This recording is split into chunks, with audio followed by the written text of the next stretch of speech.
I agree there's a question as to whether it should be a $10,000 titanium leg or some other leg, but I certainly stand by my comment that we ought not to throw away criminals and not give them appropriate medical treatment. And for me to live in a society where someone has to walk around with just one limb because you're too miserable to see that we should live in a society that's a little... Sorry, that the member is...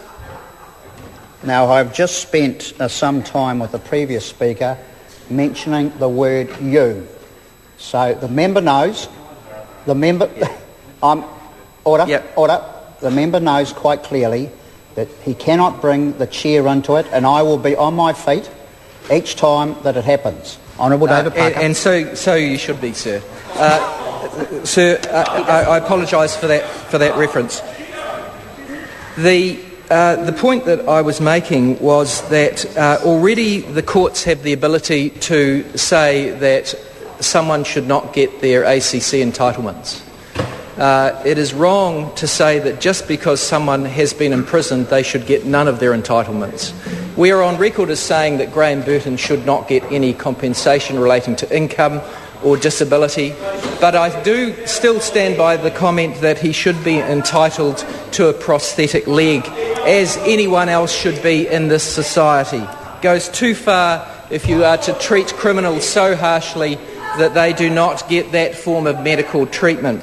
I want to respond to one of the other issues that Dr. Smith raised in response to an earlier point. He said that I had pointed out that on cost comparison basis, the cost of ACC in New Zealand compared with in Australia is a lot lower. He then stood up and said, well, I didn't talk about the non-earner account or the earner account.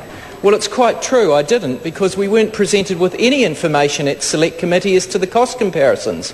So for the Minister to stand up and criticise the opposition for not providing information that the government should be providing before it cuts entitlements to non-earners and on the earner account seems to me to be to have it the wrong way round. It is the duty of the government to actually show that those current entitlements are unaffordable. The only information we were able to ascertain was that in respect of the employer account, it is already substantially cheaper than our equivalent costs in Australia. In respect of administrative costs, we also had good evidence that it is lower than comparable costs. So given that that was the only information that we had as to cost, it seems to me somewhat ironic that we had the Minister criticising the opposition for not providing the information that he's refused or unable to provide to the Select Committee.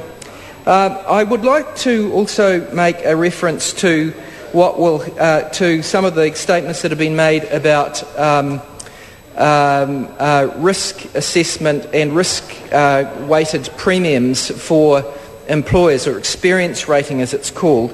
We already do have some self-insurers in New Zealand, major employers, and officials were unable to provide us with any evidence to show that the groups that self-insured, who were fully exposed to their own risk, had any better rehabilitation or accident prevention rates than the ACC scheme provides elsewhere. So I can't see how there can be such confidence that risk rating will reduce accident rates or improve rehabilitation rates.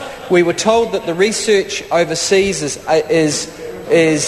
goes both ways. It's unclear as to its outcome, and that the research has yet to be done in New Zealand. So the cart seems to be being put before the horse. I would have thought that that research should be done before such a change is made rather than after it.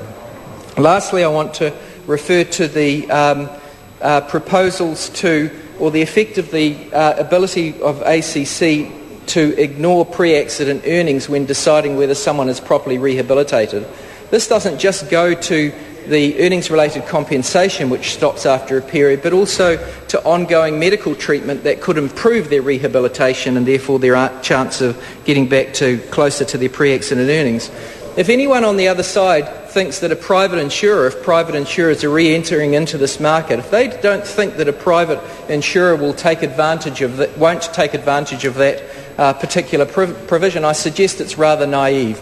When the employer has contracted out their insurance to a private insurer, they've got no control of the claim after the claim is made. They've actually devolved that responsibility under their contract of insurance to the insurer, and the insurer takes it over, and the insurer will be doing what insurers do all around the world, and they will be trying to cut their costs so as to offer competitive Chairman. Chris Hipkins. Thank you very much, Mr. Chairman. I only intend to take a fairly brief call on this